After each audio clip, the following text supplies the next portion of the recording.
Hi hello ನಮಸ್ಕಾರ. ಕರಾವಳಿ Malenadu vlogs and recipe ಚಾನಲಿಗೆ ಸ್ವಾಗತ. ಸ್ನೇಹಿತರೆ, ಯಾವುದೇ ಕಲರನ್ನು ಬಳಸದೆ ನ್ಯಾಚುರಲ್ ಆದಂಥ ಗ್ರೀನ್ ಕಲರ್ ದೋಸೆಯನ್ನು ಇವತ್ತು ನಾನು ಮಾಡಿದ್ದೀನಿ. ಅದನ್ನು ಹೇಗೆ ಮಾಡಿದ್ದೀನಿ ಅಂತ ಈ ವಿಡಿಯೋನ ಪೂರ್ತಿಯಾಗಿ ನೋಡಿ. ಮೊದಲು ನಾನಿಲ್ಲಿ 2 ಲೋಟದಷ್ಟು ರೇಷನ್ ಅಕ್ಕಿಯನ್ನು ಚೆನ್ನಾಗಿ ತೊಳೆದು, ಈ ಅಕ್ಕಿನ 3ರಿಂದ 4 ಬಾರಿ ಆದರೂ ಚೆನ್ನಾಗಿ ತೊಳಿಬೇಕು.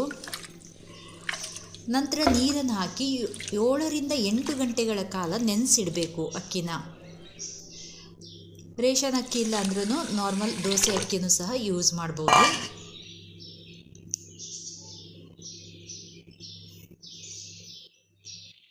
ಇವಾಗ 8 ಗಂಟೆ ಆದಮೇಲೆ ನಾನು ಮಿಕ್ಸಿ ಜಾರಿಗೆ ಒಂದು ಫುಲ್ ತೆಂಗಿನಕಾಯಿಯನ್ನು ಹಾಕಿದ್ದೇನೆ ಹಾಗೂ 1 ಬೌಲಿನಷ್ಟು ದಪ್ಪ ಅವಲಕ್ಕಿನ 1 ಗಂಟೆ ಮುಂಚೆ, ರುಬ್ಬೋಕ್ಕಿಂತ 1 ಗಂಟೆ ಮುಂಚೆ ನೆನೆಸಿಟ್ಟಿದೆ. ಅದನ್ನು ಹಾಕಿ ನೈಸಾಗಿ ರುಬ್ಕೋಬೇಕು.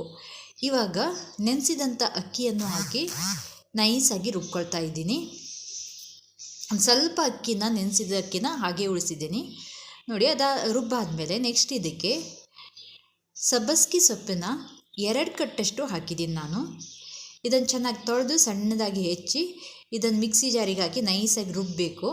ನಂತರ ಇದಕ್ಕೆ ಇನ್ನೊಂದು ಸ್ವಲ್ಪ ಅಕ್ಕಿ ಉಳಿಸಿದ್ವಲ್ಲ ಅದನ್ನು ರುಬ್ಬಿ, ಇವಾಗ ಫಸ್ಟಿಗೆ ರುಬ್ಬಿಟ್ಟಿದ್ವಲ್ಲ ಹಿಟ್ಟಿಗೆ, ಆ ಹಿಟ್ಟಿಗೆ ಸಬ್ಬಸ್ಗೆ ಸೊಪ್ಪು ಮತ್ತು ಅಕ್ಕಿಯನ್ನು ರುಬ್ಬಿದಂಥದ್ದನ್ನು ಮಿಶ್ರಣವನ್ನು ಮಿಕ್ಸ್ ಮಾಡಿ ಚೆನ್ನಾಗಿ ಕಲಿಸ್ಬೇಕು. ಇನ್ನು ಸ್ವಲ್ಪ ನೀರು ಬೇಕು ಅಂತ ನೀರು ಹಾಕ್ತಾಯಿದ್ದೀನಿ.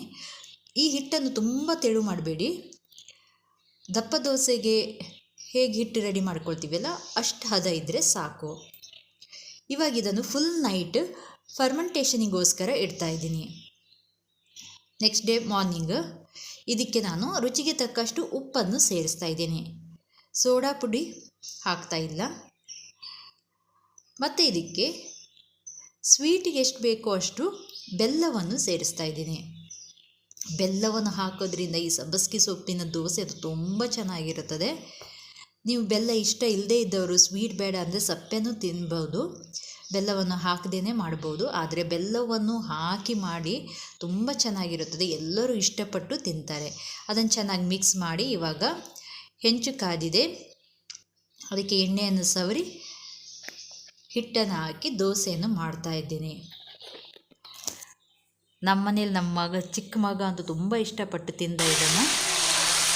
ಈ ಸ್ವೀಟ್ ದೋಸೆ ಇರೋದ್ರಿಂದ ಯಾವುದೇ ಚಟ್ನಿಯನ್ನು ಬೇಡ. ಇದಕ್ಕೆ ನ್ಯಾಚುರಲ್ ಆಗಿ ಯಾವುದೇ ಕಲರನ್ನು ಬಳಸದೆ ಮಾಡಿದಂಥ ಸಬ್ಬಸ್ಗೆ ಸೊಪ್ಪಿನ ಗ್ರೀನ್ ದೋಸೆ ನಿಮಗೆಲ್ಲ ಇಷ್ಟ ಆಯಿತು ಅಂದ್ಕೊಳ್ತೀನಿ. ಇಷ್ಟವಾದ ಫ್ರೆಂಡ್ಸ್ ಲೈಕ್ ಮಾಡಿ. ಇನ್ನೊಂದು ದೋಸೆ ಹಾಕ್ತಾಯಿದ್ದೀನಿ ನಾನು. ಹಾಗೂ ಈ ವಿಡಿಯೋನ ನಿಮ್ಮ ಫ್ರೆಂಡ್ಸ್ ಫ್ಯಾಮಿಲಿ ಜೊತೆ ಶೇರ್ ಮಾಡಿ.